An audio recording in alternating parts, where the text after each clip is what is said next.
Uma pessoa nos mandou uma pergunta barra comentário de que ele não estava satisfeito com a disciplina que acontecia, pelo menos na igreja dele, não sei se nas igrejas em geral, mas na igreja dele, porque ele via amigos que estavam lutando com alguns pecados que eram expulsos da igreja e outros por julgamento, enfim, alguma insatisfação.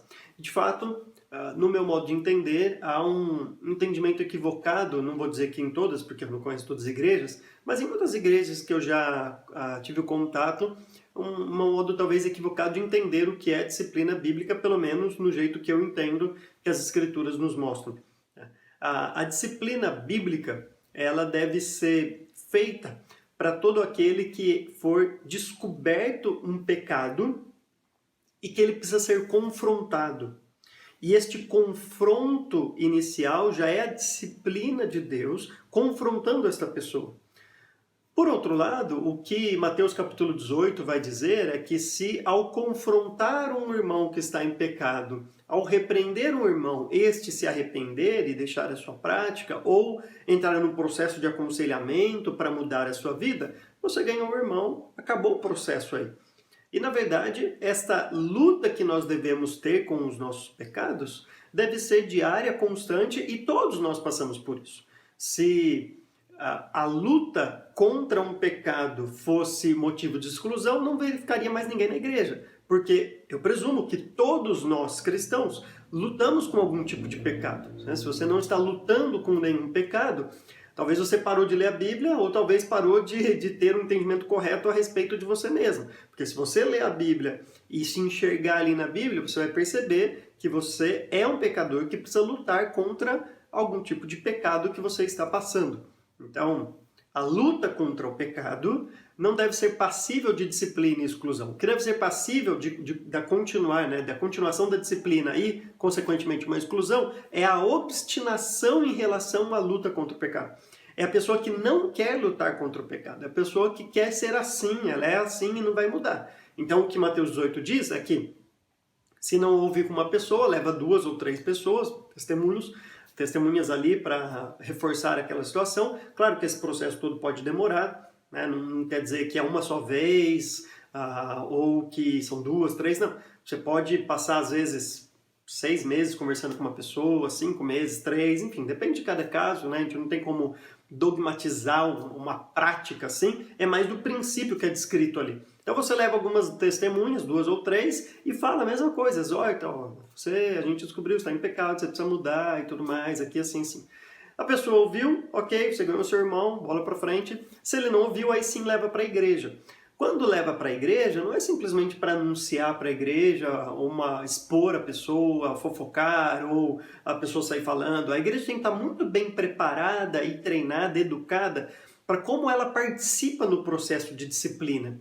Porque senão parece que é a decisão de uma só pessoa, de um colegiado de líderes, alguma coisa assim, um grupo de líderes que estão só comunicando a exclusão de alguém, sendo que a igreja nem sabe o que está acontecendo. E quando alguém é excluído da igreja, antes a igreja precisa participar do processo de disciplina. Então isso deve ser avisado para que a igreja participe, exortando a pessoa, ligando, participando deste processo, assim como foi com as 2, 3 testemunhas, assim quando ele estava sozinho. Bom, depois dessas 3 etapas, né, você descobriu que alguém está em pecado, foi lá, exortou, ela não ouviu, levou 2, 3 testemunhas, não ouviu, a igreja toda está exortando, a pessoa não ouve, ela não quer mudar o seu pecado, ela está obstinada.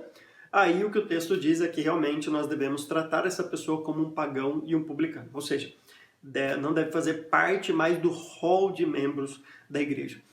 Como um membro ativo da igreja. Não quer dizer que ela não pode frequentar, porque a igreja é um lugar público, você não pode barrar a entrada de ninguém, não é um clube fechado, né, uma organização secreta, é um lugar público, mas você não é obrigado a aceitar como membros qualquer pessoa. Tem requisitos para ser membro de uma igreja. Então, quando uma pessoa fere um desses requisitos, que no caso é um pecado, descrito claramente na Bíblia, ela é passível de exclusão, assim como quando ela não segue as regras de um clube ou qualquer outra coisa, ela pode ser excluída daquele lugar.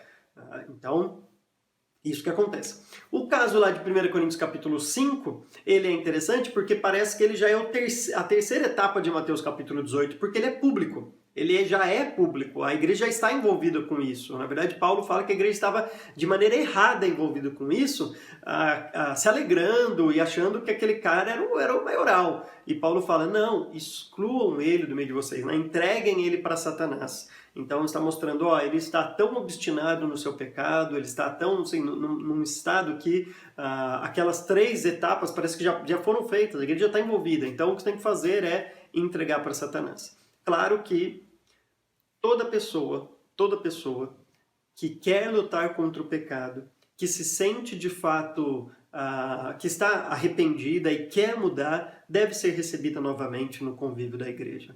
A igreja é para isso. A igreja serve, e a igreja é feita de pessoas que estão lutando contra os seus pecados. Não pessoas perfeitas, mas pessoas que estão constantemente lutando contra o seu pecado.